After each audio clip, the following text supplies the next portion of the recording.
گزرے ہیں جن کو مال و دولت دیا گیا تھا لیکن اللہ کی خاطر دل میں مال و دولت کی ہوس نہ رکھی، اور کل بہت سارے غرباء ایسے ہوں گے، غریب لوگ ایسے ہوں گے، کل قیامت کے دن ان کا حشر قارون کے ساتھ ہوگا۔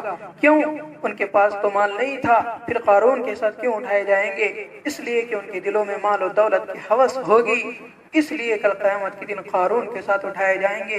دیکھنا تو یہ ہے کہ مال و دولت دل میں ہے یا جیب میں ہے، مال و دولت کی حقیقت ہی کیا ہے؟ یہ تو 4 دن کی چاندنی ہے، یہ تو ادھار کا مال ہے جو واپس لے لیا جائے گا۔ ہمیں مال و دولت پر تکبر و غرور نہیں کرنا چاہیے۔ مال و دولت کسی کا نہیں بنتا، آج میرا ہے کل میری اولاد کا ہوگا، پرسوں ان کی اولاد کا ہوگا، اس طرح مال یکے بعد دیگرے دوسروں کی ملکیت بنتا چلا جائے گا، بہت جلد زوال پذیر ہو جائے گا۔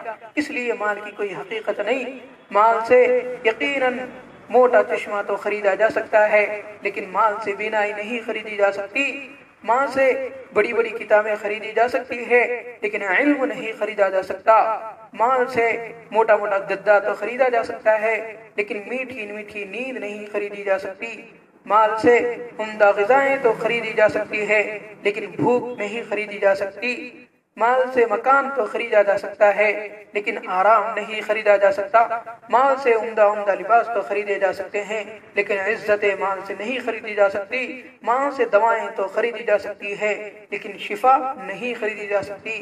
مال سے جسم خریدا جا سکتا ہے، لیکن لوگوں کا دل اس سے نہیں خریدا جا سکتا۔ مال سے بالوں کو کالا کرنے والا خضاب تو خریدا جا سکتا ہے، لیکن مال سے جوانی نہیں خریدی جا سکتی۔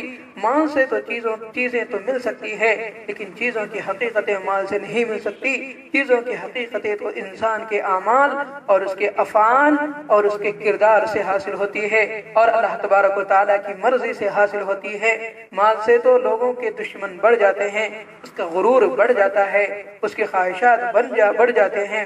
اسی لیے مال کو سب کچھ نہ سمجھے، بلکہ اعمال کو اپنا دار و مدار بنائے۔